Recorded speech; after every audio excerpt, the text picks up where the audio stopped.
तो student BSc physics online classes में आपका स्वागत है। BSc part first second third Rajasthan विश्वविद्यालय के सभी पेपर्स की ऑनलाइन क्लासेज की शुरुआत की गई है, जिसमें आप सभी को लाभ मिल सके, इसलिए चैनल को अधिक से अधिक सब्सक्राइब करें, शेयर करें, लाइक करें। Thank you.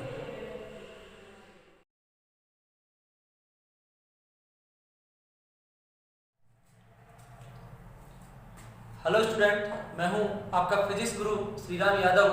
फिजिक्स की ऑनलाइन क्लासेस में आपका स्वागत करता हूं। यहां पर स्टूडेंट की डिमांड के आधार पर आज से बीएससी मैथमेटिक्स के स्टूडेंट्स के लिए बीएससी फिजिक्स से पार्ट फर्स्ट की पेपर थर्ड की बात यहां पर करने वाले हैं अपन। बीएससी फिजिक्स से पेपर थर्ड ऑप्टिक्स के बारे में यहाँ पर अपन आज अध्ययन करने वाले हैं। तो ऑप्टिक्स होता क्या है, इसके बारे में यहाँ पर सबसे पहले पढ़ा जाए। ऑप्टिक्स, जिसे यहाँ पर अपन प्रकाशिकी कह रहे हैं, प्रकाश के द्वारा घटित होने वाली जो घटनाएं हैं, उन घटनाओं से संबंधित नियम और सिद्धांतों का अध्ययन भौतिक विज्ञान की जिस शाखा के अंतर्गत किया जाता है, उसे भौतिक विज्ञान की उस शाखा को अपन प्रकाशिकी कह रहे हैं। ऑप्टिक्स फिजिक्स की एक शाखा है, ब्रांच, जिसके अंतर्गत दो और डिवाइडेशन लिखे जा सकते हैं। एक रे ऑप्टिक्स और दूसरी वेव ऑप्टिक्स। किरण प्रकाशिकी और तरंग प्रकाशिकी, ये ऑप्टिक्स के दो भाग है।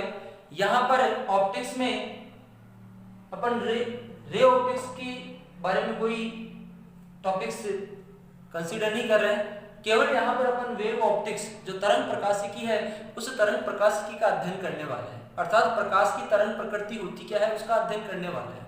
प्रकाश की तरंग प्रकृति, प्रकाश की तरंग प्रकृति, प्रकाश की तरंग प्रकृति के संबंध में यदि देखा जाए तो प्रकाश की तरंग प्रकृति के संबंध में हाइगेंस ने तरंग सिद्धांत प्रस्तुत किया था। हाइगेंस का जो प्रकाश का तरंग सिद्धांत है, वो तरंग सिद्धांत ये कहता है कि प्रकाश जब विरल से सघन माध्यम में प्रवेश करता है, तो विरल से सघन माध्यम में प्रवेश करने पर उसकी चाल कम हो जाती है। हाइगेंस के तरंग सिद्धांत के अनुसार ये बताया गया, और हाइगेंस ने बताया कि प्रकाश तरंगों की जो प्रकृति है वो अनुदैर्घ्य होती है, लेकिन वास्तविकता में प्रकाश की जो प्रकृति है वो अनुप्रस्थ होती है, जिसका संशोधन फ्रेनेल नामक वैज्ञानिक ने किया। फ्रेनेल ने हाइगेंस के सिद्धांत में संशोधन किया था, जिसके अनुसार उन्होंने बताया कि प्रकाश की अनुप्रस्थ प्रकृति है, क्योंकि यहाँ पर जो तरंग प्रकाशिकी है या फिर जो अनुदैर्घ्य प्रकृति है प्रकाश की तरंग प्रकृति की, उसके आधार पर अपन परावर्तन अपवर्तन की घटनाओं को तो सत्यापित कर सकते हैं, लेकिन प्रकाश की कुछ नवीन घटनाएं हैं, जैसे व्यतिकरण है, विवर्तन है, ध्रुवण है, ये प्रकाश की तरंग प्रकृति के संबंध में प्रस्तुत की गई। व्यतिकरण, विवर्तन, ध्रुवण, प्रकाश की ये घटनाएं जो उस प्रकाश की अनुदैर्घ्य प्रकृति के आधार पर नहीं समझाई जा सके। इस कारण फ्रेनेल ने यहाँ पर संशोधन किया, प्रकाश की अनुप्रस्थ प्रकृति के बारे में व्याख्या की, और प्रकाश की उस अनुप्रस्थ प्रकृति के आधार पर प्रकाश की नवीन घटनाएं, व्यतिकरण, विवर्तन और ध्रुवण की जो घटनाएं हैं, उनका सत्यापन किया था। हाइगेंस का जो तरंग सिद्धांत है, हाइगेंस का तरंग सिद्धांत इन घटनाओं को परिभाषित करता है, इनको सत्यापित करता है। हाइगेंस के तरंग सिद्धांत के अनुसार अपन किसी समय यदि किसी तरंग की प्रकृति तरंगाग्र के रूप में प्रदर्शित की गई है, तो उस तरंगाग्र की कुछ समय अंतराल के पश्चात जो नवीन तरंगाग्र होगा, उसकी आकृति कैसी होगी, उसे ज्ञात किया जा सकता है। क्योंकि हाइगेंस का जो तरंग सिद्धांत है, उसके अनुसार अनुदैर्घ्य प्रकृति बताएगी, और अनुदैर्घ्य प्रकृति के लिए हाइगेंस ने एक काल्पनिक माध्यम ईथर, प्रकाशोत्पादक ईथर की कल्पना की।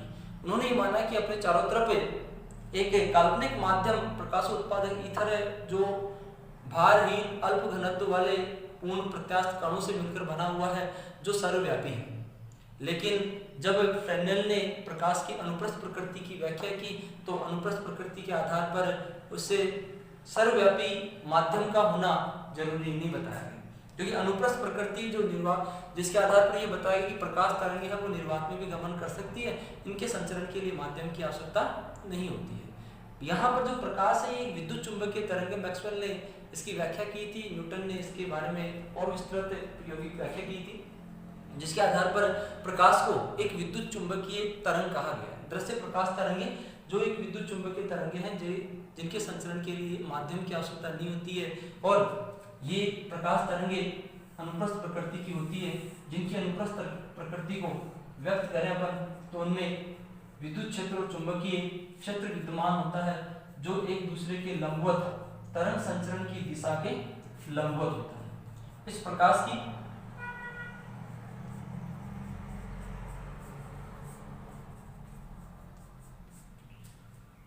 की जो अनुप्रस्थ प्रकृति है उसको प्रदर्शित करें तो यहाँ पर विद्युत क्षेत्र और चुंबकीय क्षेत्र, विद्युत चुंबकीय तरंगों में विद्युत क्षेत्र और चुंबकीय क्षेत्रीय जो एक दूसरे के लंबवत कंपन करते हुए माध्यम में विद्युत चुंबकीय तरंगे उत्पन्न करते हैं, तो इसकी अनुप्रस्थ प्रकृति को प्रदर्शित करने वाला जो तरंग आरेख है वो तरंग आरेख ये है, जिसमें चुंबकीय क्षेत्र और विद्युत क्षेत्र सदिश एक दूसरे के लंबवत होते हैं। तो यहाँ पर प्रकाश की अनुप्रस्थ प्रकृति के आधार पर ही व्यतिकरण, विवर्तन और ध्रुवण की घटनाओं का सत्यापन किया। यह हाइगेंस के तरंग सिद्धांत के आधार पर सिद्ध किया गया। हाइगेंस का जो तरंग सिद्धांत है उसके आधार पर यह भी बताया गया कि किसी तरंगाग्र का जो प्रत्येक बिंदु है वो एक नवीन तरंग स्रोत की भांति भी कार्य करता है। उस तरंगाग्र के लंबवत खींची गई जो रेखा है वो तरंग संचरण की दिशा को व्यक्त करती है, जिसे प्रकाश किरण भी कहा जा सकता है, और उसके आधार पर किसी नवीन तरंगाग्र की आकृति भी ज्ञात की जा सकती है, जिसे द्वितीयक तरंगाग्र कहते हैं, और इसे अपन हाइगेंस का द्वितीयक तरंगिकाओं का सिद्धांत कहते हैं। तो यहाँ पर बीएससी पार्ट फर्स्ट का थर्ड पेपर है ऑप्टिक्स, उसमें यहाँ पर अपन 4 यूनिट पढ़ने वाले हैं, और वो 4 यूनिट प्रकाश की घटनाओं से संबंधित ही है। प्रकाश की जो घटनाएं हैं, तरंग प्रकृति को सत्यापित करने वाली घटनाएं, व्यतिकरण, विवर्तन और ध्रुवण के रूप में। तो यहाँ पर ऑप्टिक्स में अपनी जो 4 यूनिट है, ऑप्टिक्स की 4 यूनिट में पहली यूनिट अपनी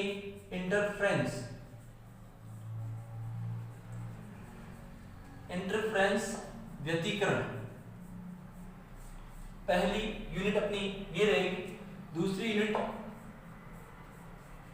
डिफ्रैक्शन, विवर्तन के रूप में पढ़ेंगे। थर्ड यूनिट है अपनी पोलराइजेशन, ध्रुवण के रूप में। और फोर्थ यूनिट है अपनी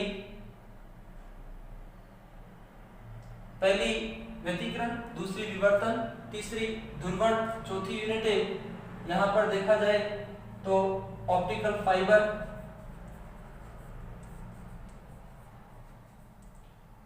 प्रकाशिक तंतु और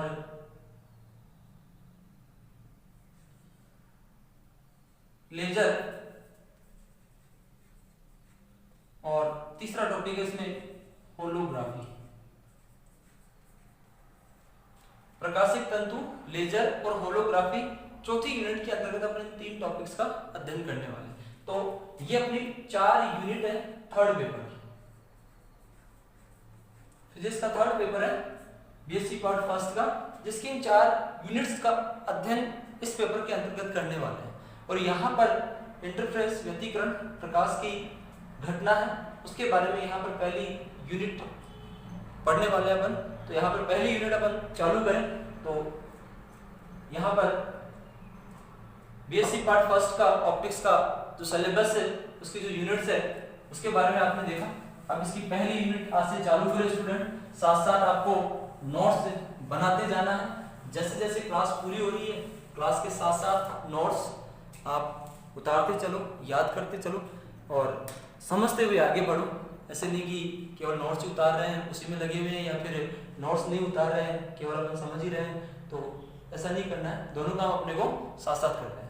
तो यहाँ पर यूनिट फर्स्ट कौन सी है? इंटरफ्रेंस। फर्स्ट यूनिट अपनी इंटरफ्रेंस, व्यतिकरण। तो यहाँ पर व्यतिकरण को पढ़ें उससे पहले कुछ और टॉपिक्स इसके अंतर्गत देखें। तो यहाँ पर इसमें हाइगेंस का तरंग सिद्धांत जो भी अपन ने देखा, हाइगेंस का तरंग सिद्धांत,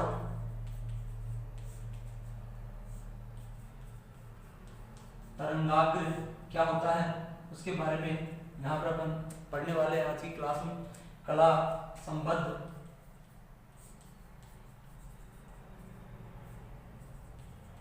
कला संबद्धता क्या होती है उसके बारे में इसी लेसन में अपन पढ़ने वाले हैं, और एक अध्यारोपण का सिद्धांत।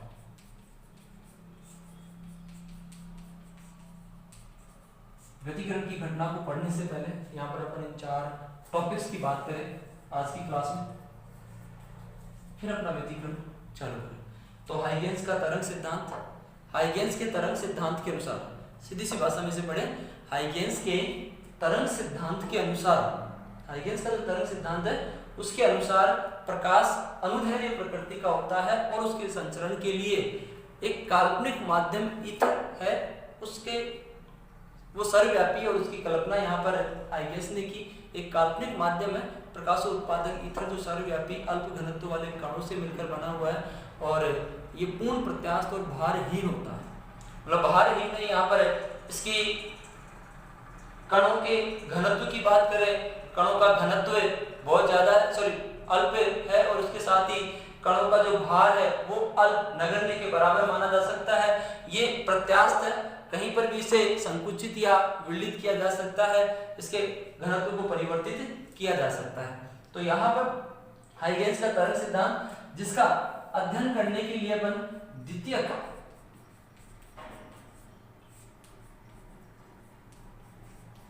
तरंगिकाओं के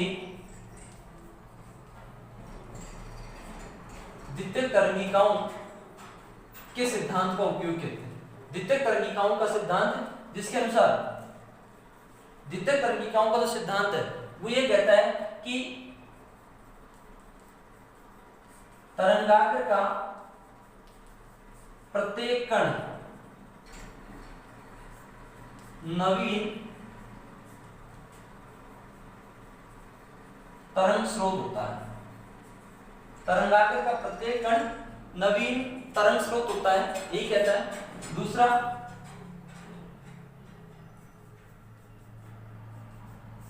तरंगाग्र के लंबवत रेखा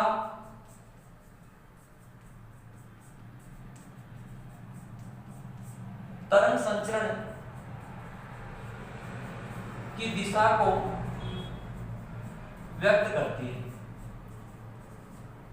हाइगेंस का द्वितीयक तरंगिकाओं का सिद्धांत जिसके अनुसार तरंगाग्र का प्रत्येक कण एक नवीन तरंग स्रोत की भांति कार्य करता है, और तरंगाग्र के लंबवत खींची हुई जो रेखा है वो सदैव तरंग संचरण की दिशा को व्यक्त करती है, जिसे प्रकाश किरण कहा जा सकता है। और यहाँ पर तीसरी बात करें अपन, इसी के अंतर्गत देखें तीसरी, तो इसके द्वारा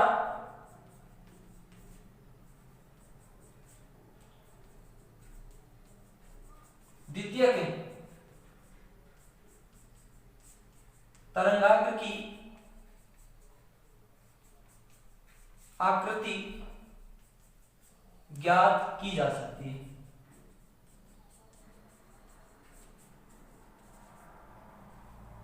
इसके द्वारा द्वितीयक प्राथमिक तरंगाग्र जो किसी समय अपने को दिया हुआ तरंगाग्र उसे अपन प्राथमिक तरंगाग्र कहते हैं, और उसके कुछ समय अंतराल के पश्चात जो अपने को नया तरंगाग्र प्राप्त हो रहा है उसे अपन द्वितीयक तरंगाग्र कह रहे हैं। द्वितीयक तरंगाग्र की जो आकृति है वो हाइगेंस के से द्वितीयक तरंगिकाओं के सिद्धांत की सहायता से ज्ञात कर सकते हैं। जैसे मान लो अपने पास एक तरंगाग्र है, अब ये तरंगाग्र होता क्या है इसके बारे में देखें तो अगली टॉपिक में देखते हैं। उससे पहले यहाँ पर अपने को एक तरंगाग्र दिया हुआ है। मान लो यहाँ पर एक तरंगाग्र की आकृति है, इस तरंगाग्र में यहाँ पर ये 2 बिंदु ले लो। तरंगाग्र का प्रत्येक कण नवीन स्रोत की भांति कार्य कर रहा है, नवीन तरंग स्रोत की भांति कार्य कर रहा है, तो यहाँ से इसके चारों ओर नवीन तरंग विक्षोभ उत्पन्न होगा जो दोनों तरफ बढ़ेगा। इस नवीन विक्षोभ के ऊपर यदि कोई स्पर्श तल खींचा जाए तो ये जो स्पर्श तल होगा यही स्पर्श तल यहाँ पर किसको व्यक्त करेगा? द्वितीयक तरंगाग्र को व्यक्त करेगा। ये यहाँ पर प्राथमिक तरंगाग्र और कुछ समय अंतराल के पश्चात जो अपने को नया तरंगाग्र प्राप्त हो रहा है वो यहाँ पर द्वितीयक तरंगाग्र के रूप में परिभाषित किया जा सकता है। अब यहाँ पर यह तरंगाग्र होता क्या है इसकी बात करें। तरंगाग्र क्या है? यहाँ पर शब्द है तरंगाग्र, द्वितीय तरंगिकाओं का सिद्धांत जिसमें नवीन तरंग स्रोत की बात कर रहे हैं, तरंगाग्र के प्रत्येक कण की अपन बात कर रहे हैं। तो यहाँ पर तरंगाग्र होता क्या है? यदि अपन किसी प्रकाश स्रोत की बात करें तो किसी प्रकाश स्रोत के चारों ओर उत्पन्न होने वाला जो विक्षोभ है वो समान समय अंतराल में समान दूरी तय करता है। उसके चारों तरफ किसी भी दिशा में बढ़े तो समान समय अंतराल में समान दूरी तय करता है। इसका मतलब उस तरंगाग्र के चारों ओर समान कला में दोलन करने वाले कणों की निधि को तरंगाग्र कहते हैं। परिभाषा समान कला में संचरित होने वाले कणों की निधि को तरंगाग्र कहते हैं। समान कला में दोलन करने वाले या संचरित होने वाले कणों की जो संरचना है उसे अपन तरंगाग्र कहते हैं। और तरंग स्रोत की आकृति के आधार पर, क्योंकि इसकी जो आकृति वो तरंग स्रोत की आकृति पर निर्भर करती है, तरंग स्रोत की आकृति के आधार पर तरंगाग्र वो तीन प्रकार का होता है। एक गोलाकार तरंगाग्र, दूसरा बेलनाकार तरंगाग्र और तीसरा समतल तरंगाग्र। तरंग स्रोत की आकृति के आधार पर तरंगाग्र जो है वो तीन प्रकार का होता है। और ये तीन प्रकार हाइगेंस का तरंग सिद्धांत समझ में आ गया। अब तरंगाग्र की हम बात करें, तरंगाग्र होता क्या है? तो तरंगाग्र बता दिया समान कला में दोलन करने वाले कणों की संरचना को तरंगाग्र कहते हैं। और तरंग स्रोत की आकृति के आधार पर तरंगाग्र तीन प्रकार का होता है। मान लो अपने पास एक बिंदु प्रकाश स्रोत है। इस बिंदु प्रकाश स्रोत से समान कला में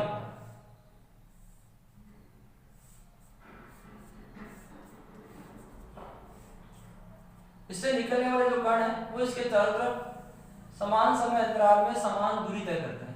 तो यहां पर इस प्रकाश स्रोत के चारों तरफ इस संरचना को तरंगाग्र कहते हैं। इस अवस्था में इस पथ पर इस प्रकाश स्रोत का जो प्रत्येक कण है वो समान कला में दोलन करेगा। क्यों? क्योंकि इस प्रकाश स्रोत से सभी दिशाओं में कण समान समय अंतराल में समान दूरी तय करेंगे। तो यहाँ पर समान कला में दोलन करने वाले इस कणों की संरचना को क्या कह रहे हैं अपन? तरंगाग्र। और ये तरंगाग्र कैसा है? यहाँ पर गोलाकार तरंगाग्र। ये गोलाकार तरंगाग्र उसी अवस्था में प्राप्त होता है जब प्रकाश स्रोत बिंदुवत होता है। बिंदुवत, यदि प्रकाश स्रोत बिंदुवत होता है तो उससे बनने वाले तरंगाग्र क्या होंगे? गोलाकार तरंगाग्र होंगे। दूसरा देखिए अपन बेलनाकार तरंगाग्र। उसके लिए मान लो प्रकाश स्रोत एक क्षैतिज रेखा के रूप में है। क्षैतिज रेखा के रूप में प्रकाश स्रोत है।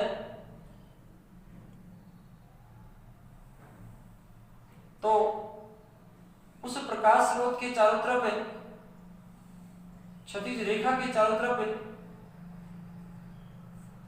वही समान कला में माध्यम के कण दोलन करेंगे।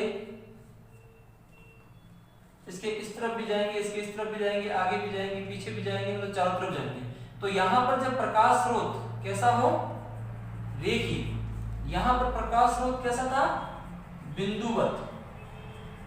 प्रकाश स्रोत बिंदुवत है तो तरंगाग्र गोलाकार बन रहा है। और प्रकाश स्रोत यदि रेखीय होता है तो तरंगाग्र कैसा होगा? बेलनाकार तरंगाग्र होगा। तो क्या परिभाषा हुई?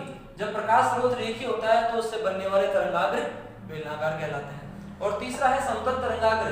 जब बिंदु स्रोत और रेखीय स्रोत अत्यधिक दूरी पर होते हैं तो उससे बनने वाले तरंगाग्र कैसे होते हैं? समतल तरंगाग्र के रूप में होते हैं।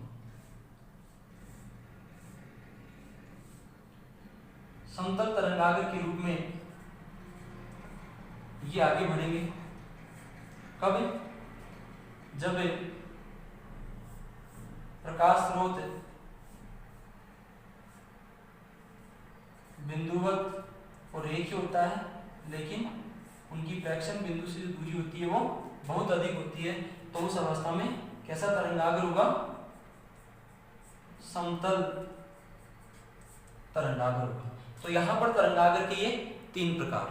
Clear that? गोलाकार तरंगाग्र, बेलनाकार तरंगाग्र और समतल तरंगाग्र। तरंगाग्र उसकी आकृति पर निर्भर कर रहा है, प्रकाश स्रोत की आकृति पर निर्भर कर रहा है। प्रकाश स्रोत बिंदुवत होता है तो हमेशा गोलाकार तरंगाग्र बनेगा। प्रकाश स्रोत रेखीय होता है तो सदैव बेलनाकार तरंगाग्र बनेगा। और यदि बिंदुवत और रेखीय प्रकाश स्रोत अत्यधिक दूरी पर होते हैं तो उससे बनने वाले तरंगाग्र समतल प्रतीत होते हैं हमेशा। तो यहाँ पर तरंगाग्र क्या होता है इसके बारे में देखना। अब यहाँ पर इसमें देखिए कला संबद्धता, कला संबद्ध और कला असंबद्ध प्रकाश स्रोत के 2 प्रकार हैं। यहाँ पर अपन प्रकाश स्रोतों की बात कर रहे हैं, बिंदुवत है, रेखीय है, या फिर बिंदुवत और रेखीय अत्यधिक दूरी पर होते हैं, अनंत पर होते हैं, तो उस अवस्था में समतल तरंगाग्र के रूप में अपने को उसकी आकृति प्राप्त होती है। तो यहाँ पर कला संबद्ध स्रोत और कला असंबद्ध स्रोत क्या होते हैं इसकी बात करें।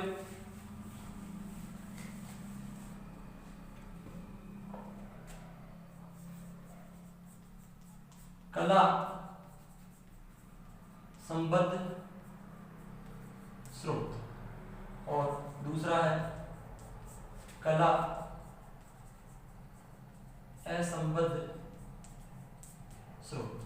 कला संबद्ध स्रोत कोई भी ऐसे 2 प्रकाश स्रोत जिनसे उत्सर्जित तरंगे, कोई भी ऐसे 2 प्रकाश स्रोत जिनसे उत्सर्जित तरंगे माध्यम के किसी बिंदु पर अध्यारोपित होती है तो उनके मध्य कलांतर समय के अनुसार परिवर्तित नहीं होता है, अर्थात कलांतर नियत होता है। उन प्रकाश स्रोतों को अपन कला संबद्ध प्रकाश स्रोत कहते हैं। यहाँ पर तरंगों के मध्य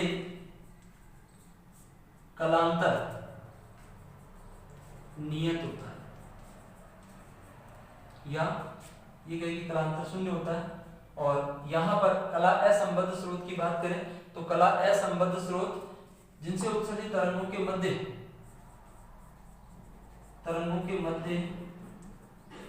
कलांतर परिवर्तित होता है।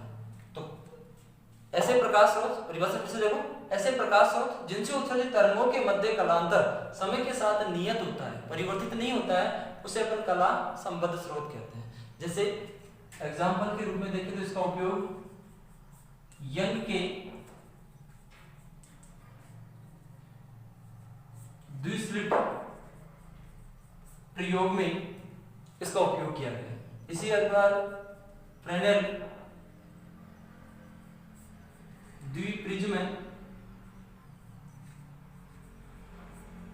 द्विप्रिज्म में भी कला संबद्ध स्रोतों का उपयोग किया जा रहा है।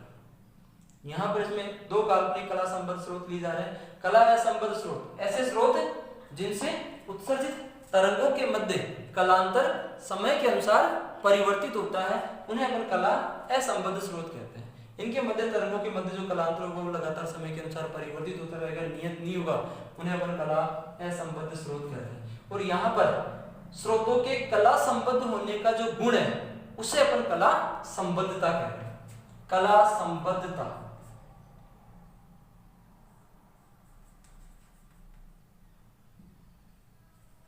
कला संबद्धता जिसके 2 प्रकार हैं, एक कालिक कला संबद्धता और एक स्थानिक कला संबद्धता। कला संबद्धता किसे कहते हैं?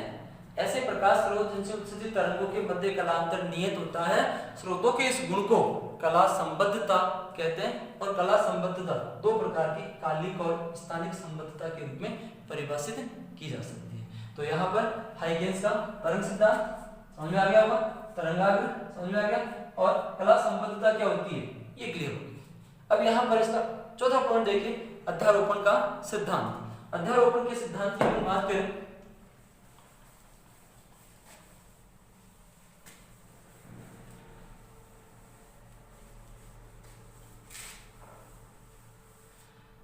यहाँ पर अपन ने पढ़ लिया कि प्रकाश कला संबद्ध प्रकाश स्रोतों से उत्सर्जित तरंगे माध्यम में लगातार आगे बढ़ती है, तो माध्यम के किन्हीं बिंदुओं पर ये अध्यारोपित होती है।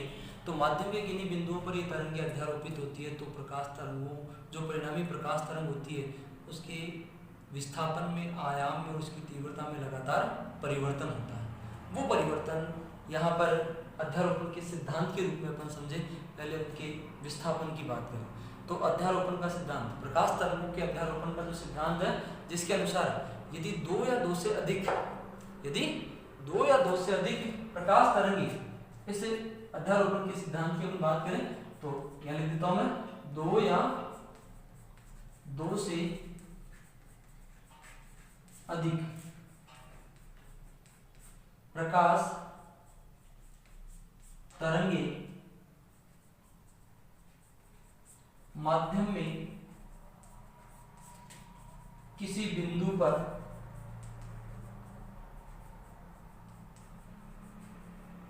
अध्यारोपित होती है तो परिणामी तरंग का विस्थापन प्रत्येक तरंग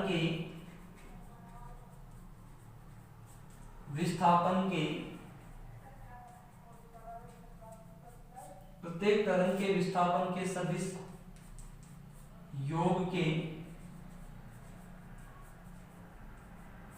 बराबर होता है। अध्यारोपण का सिद्धांत जिसके अनुसार दो या दो से अधिक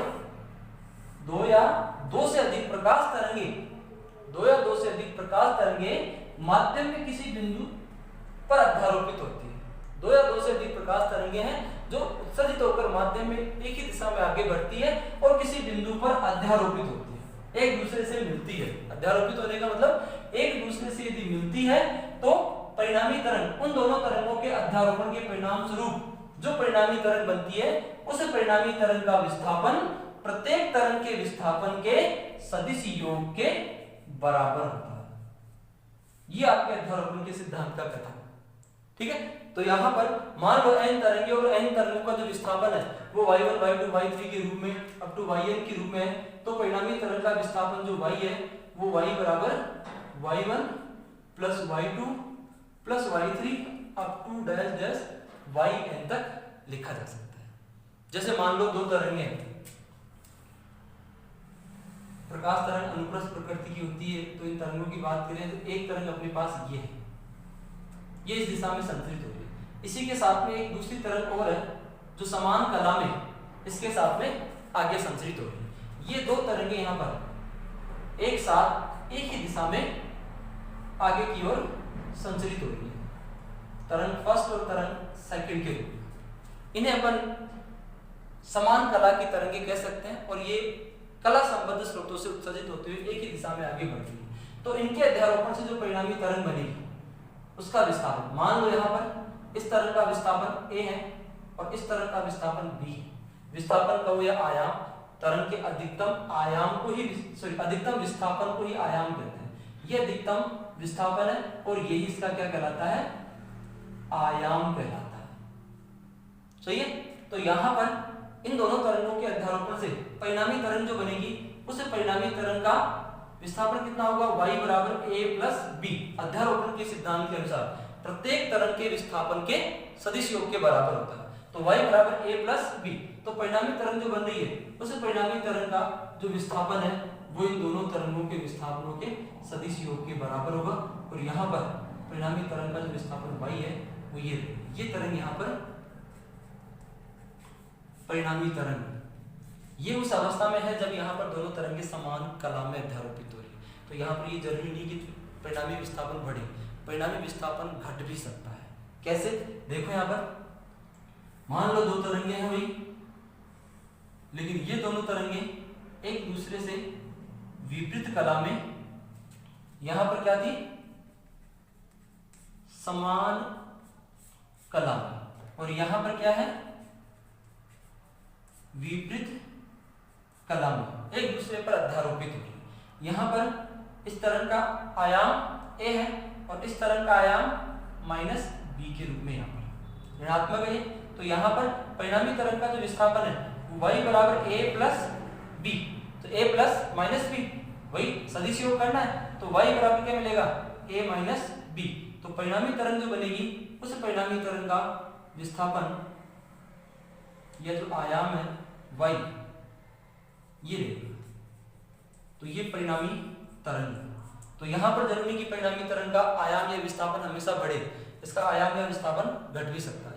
यदि दोनों तरंगे समान कला में अध्यारोपित हो रही है तो परिणामी तरंग का आयाम बढ़ेगा, और यदि दोनों तरंगे विपरीत कला में अध्यारोपित हो रही है तो परिणामी तरंग का आयाम घटेगा। तो यहाँ पर अध्यारोपण का सिद्धांत, जिसकी सहायता से दो या दो से अधिक तरंगे जब एक ही बिंदु पर अध्यारोपित होती है तो परिणामी तरंग का विस्थापन उन सभी तरंगों के विस्थापनों के सदिश योग के बराबर होता है, जिसका आकलन यहाँ पर कर सकते हैं। तो आज की क्लास में अपन ने unit first basic part first की ऑप्टिक्स थर्ड पेपर जो है उसमें यूनिट फर्स्ट है इंटरफेरेंस व्यतिकरण, जिसके अंतर्गत आने वाले कुछ टॉपिक्स का अध्ययन किया है। हाइगेंस का तरंग सिद्धांत, तरंगाग्र कला संबंध और अध्यारोपण का सिद्धांत। तो यहाँ पर आज की क्लास के लिए इतना। स्टूडेंट, फिजिक्स की ऑनलाइन क्लासेस के लिए आप फिजिक्स के ऑनलाइन यूट्यूब चैनल फिजिक्स गुरु SR यादव को सब्सक्राइब करें, लाइक करें, शेयर करें। और यदि किसी टॉपिक में कोई प्रॉब्लम आपको है, आपको कोई दिक्कत आ रही है, आपको समझ में नहीं आ रहा, तो आप कमेंट बॉक्स में जरूर उसका विस्तृत रूप में उसको विवरण दें। मैं अगली क्लास में आपके उस कमेंट को जरूर देखूंगा और उसका सॉल्यूशन आपको अगली क्लास में जरूर बताऊंगा। धन्यवाद।